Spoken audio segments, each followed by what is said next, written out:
Jika sebelum ini tumpuan hanya pasaran tempatan, syarikat perubatan berasaskan Herba Al-Jabar Herbs merancang meluaskan pasaran produknya ke Asia Barat. Menurut Ketua Pegawai Eksekutifnya Muhammad Kamaruzzaman Cik Hussein, apabila terlaksana, syarikat itu yakin meraih perolehan yang memperangsangkan menjelang 2010. Kata Kamaruzzaman, lonjakan pendapatan itu turut disumbang peningkatan jumlah penghidap hepatitis B di seluruh dunia yang kini mencecah 400 juta orang. Menyedari keperluan itu, Kamaruzzaman berusaha mencari penawar dan mendalami ilmu berkaitan rawatan hati walaupun bukan seorang doktor. Memang saya bukan doktor, tapi dengan pengetahuan dan ilmu yang Allah bagi pada saya dapat mencantumkan ilham yang Allah bagi pada saya dengan apa yang saya ada seperti ilmu untuk pengubatan jadi saya campurkan menjadi satu herba yang baik. Walaupun tanpa bantuan keuangan dan pinjaman daripada mana-mana organisasi, namun beliau berjaya mengharungi cabaran sebagai usahawan muda. Start perniagaan ini saya pecahkan tabung-tabung saya yang saya simpan ada 5 tabung untuk berniaga. Jadi daripada situ bermulanya untuk ubat ni lah. Bagi meningkatkan kualiti 12 produk, 15% daripada perolehan diperuntukkan untuk penyelidikan dan pembangunan.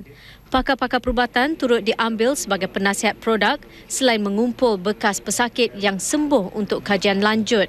Bagi melengkapi proses rawatan, Al-Jabar berhasrat membuka 52 makmal di seluruh negara dengan perbelanjaan lebih 20 juta ringgit. Buat permulaan, produk dipasarkan di negara Asia, antaranya Brunei, Singapura dan Indonesia. Beliau mensasarkan 50 juta ringgit pendapatan hasil pasaran antarabangsa, terutamanya negara OIC dan China menjelang 2010.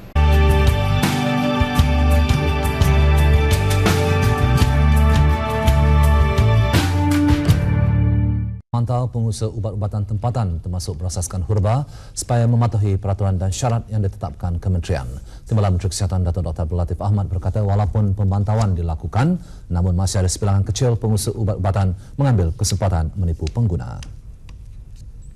Menurut Datuk Dr. Latif, pengguna harus bijak membeli atau memakan ubat-ubatan tersebut. Ini kerana beberapa syarikat perubatan hanya mematuhi syarat dan peraturan yang ditetapkan oleh Kementerian Kesihatan sebelum mendapat kelulusan pendaftaran KKM sahaja. Mereka mengelirukan pengguna selepas itu dengan memasukkan beberapa bahan yang tidak dibenarkan ke dalam ubat-ubatan keluaran syarikat mereka. Bagi membantras penyelewengan itu, bahagian penguatkuasa farmasi sentiasa melakukan pemeriksaan dan tangkapan ke atas syarikat perubatan yang menganiaya pengguna.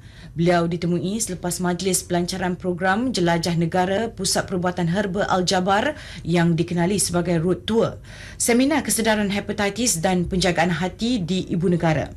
Pakar Perunding-Keranan Gastroenterologi dan Perubatan Hospital Putrajaya, Datuk Dr. Ahmad Syukri Muhammad Saleh memberi penerangan tentang bahaya, tanda-tanda penyakit hati dan cara-cara pencegahannya.